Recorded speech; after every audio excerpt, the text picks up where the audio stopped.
یا حسین اور یا علی کہنا کیسا ہے؟ بسم اللہ الرحمن الرحیم۔ سب سے پہلے میں آپ لوگوں سے پوچھتا ہوں کہ کیا آپ لوگوں کو اس بات کا علم ہے کہ یا حسین اور یا علی کیوں کہا جاتا ہے؟ اس کے پیچھے عقیدہ کیا ہوتا ہے اور کس نظریے کی وجہ سے یہ کہا جاتا ہے؟ اکثر آپ لوگوں میں سے ایسے ہوں گے جن کو اس بات کا علم ہی نہیں ہوگا کہ وہ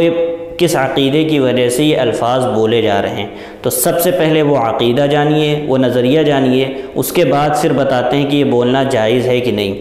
عقیدہ یہ ہے کہ جس طریقے سے اللہ تعالی مشکل کشا، حاجت روا اور دعاؤں کو قبول کرنے والے، مصیبت اور پریشانیوں کو دور کرنے والے، بلاؤں کو ٹالنے والے، نعمتوں کو دینے والے اور پریشانیوں کو دور کرنے والی ذات صرف اور صرف اللہ تعالیٰ کی ہے، تو یہ جو صفات اللہ تعالیٰ کی ہیں، اس صفات کو بعض لوگ تو خود یہ کہتے ہیں کہ حضرت علی حضرت حسین میں بذات خود یہ صفات ہیں کہ وہ مشکلات کو دور کر دیں، مصیبتوں کو دور کر دیں، اور کوئی نعمت ہو وہ دے سکتے ہیں۔ یہ عقیدہ رکھتے ہیں بعض لوگ حضرت علی اور حضرت حسین رضی اللہ تعالی عنہ کے لیے، اور بعض لوگ یہ عقیدہ رکھتے ہیں کہ اللہ تعالیٰ کی جانب سے ان کو دیا گیا ہے، عطا کیا گیا ہے کہ وہ کسی بھی چیز میں متصرف فی الامور ہیں، یعنی معاملات میں، کام میں جو بھی مشکل اور پریشانی اس کو دور کرنے کے لیے ان سے اگر مدد مانگی جائے تو وہ اس کو دور کر سکتے ہیں، کسی نعمت کو مانگا جائے تو وہ دے سکتے ہیں۔ تو بعض لوگوں کا عقیدہ تو یہ ہے کہ بذات خود یہ سب صفات حضرت علی حضرت حسین کے اندر موجود ہیں، اور بعض لوگوں کا عقیدہ یہ ہے کہ خود سے تو نہیں لیکن اللہ تعالیٰ کی جانب سے عطا کردہ یہ صفات ہیں، جو کہ دونوں عقیدے باطل ہیں، حرام ہیں اور شرک کے علاوہ اور کچھ بھی نہیں ہیں۔ سورہ فاتحہ میں ہم لوگ پڑھتے ہیں ایاک نعبد و ایاک نستعین، ہم تیری ہی عبادت کرتے ہیں اور تجھ سے ہی مدد طلب کرتے ہیں۔ اور ایک دوسری جگہ قرآن میں فرمایا وَلَا تَدْعُ مِن دُونِ اللَّهِ مَا لَا يَنفَعُكَ وَلَا يَضُرُّكَ، اور تم جو اللہ تعالیٰ کے علاوہ کو پکارتے ہو وہ نہ تمہیں فائدہ دے سکتے ہیں اور نہ تمہیں نقصان دے سکتے ہیں۔ اسی طریقے سے ایک دوسری جگہ اللہ تعالیٰ نے ارشاد فرمایا ان الذین تدعون من دونہ ما یملکون من قطمیر، بے شک وہ لوگ جو اللہ تعالیٰ کے علاوہ کو پکارتے ہیں، ان سے مدد مانگتے ہیں، ان سے اپنی حاجتوں کو مانگتے ہیں، وہ قطمیر کے بھی مالک نہیں ہیں۔ قطمیر کہتے ہیں کھجور کے اندر موجود جو گٹھلی ہوتی ہے اس کے اوپر ایک سفید ہلکا سا پردہ ہوتا ہے، اس کی مثال، اس کو قطمیر کہتے ہیں، اس کی مثال دیتے ہوئے اللہ تعالیٰ نے فرمایا کہ جو لوگ اللہ تعالیٰ کے علاوہ کو پکارتے ہیں، ان کو مشکل کشا، حاجت روا اور نعمتوں کے طلب کے لیے ان کو پکارتے ہیں، وہ تو اس قطمیر کے بھی، اس کھجور کی گٹھلی پہ چڑھے پردے کے بھی مالک نہیں ہیں، تو وہ تو آپ کو کیا فائدہ دیں گے، کیا نقصان دیں گے، آپ کی کیا مشکلات دور کریں گے۔ تو یہ عقیدے حضرت علی اور حضرت حسین رضی اللہ تعالی عنہ کے لیے لوگوں نے وضع کیا ہوا ہے، بنایا ہوا ہے اپنی طرف سے، اور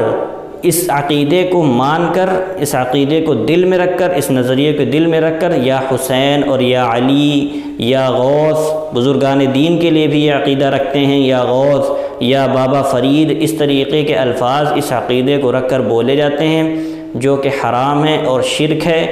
اس عقیدے کو رکھ کر اس طرح کے الفاظ بولنا جائز نہیں ہے۔ اور اب آپ لوگ کہیں گے کہ ہم تو اس عقیدے کو دل میں رکھ کر بولتے ہی نہیں ہیں، صرف یہ الفاظ ہی بولتے ہیں اور ہمارے دل میں ایسا کوئی عقیدہ نہیں ہوتا ہے، ایسی کوئی بات نہیں ہوتی ہے۔ تو آپ جان لیں، میں آپ کو ایک مثال دیتا ہوں، اگر میں آپ کو خالص زہر دوں کھلانے کے لیے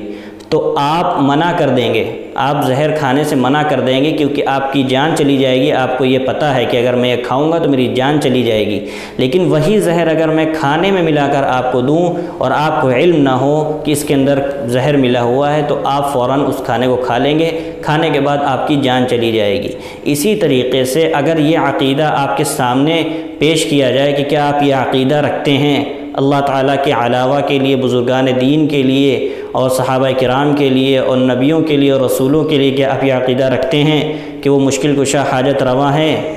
تو آپ صاف اور صاف منع کریں گے کہ میں عقیدہ نہیں رکھتا۔ لیکن اس عقیدے کو ایسے الفاظ کے پیچھے چھپا کر آپ لوگوں کے دلوں میں، آپ لوگوں کے کانوں میں، آپ لوگوں کے دماغ میں اس طریقے سے فٹ کر دیا گیا کہ آپ لوگوں کو علم بھی نہیں ہے کہ یہ عقیدہ رکھ کر یہ الفاظ جہاں سے شروع ہوئے ہیں وہاں سے یہ عقیدہ رکھ کر بولا جاتا ہے، اور آپ لوگ صرف الفاظ سمجھ کر بولتے ہیں، جس کی وجہ سے آپ لوگوں کو پتہ بھی نہیں ہے اور آپ کا ایمان خطرے میں ہے، آپ کا ایمان جا رہا ہے۔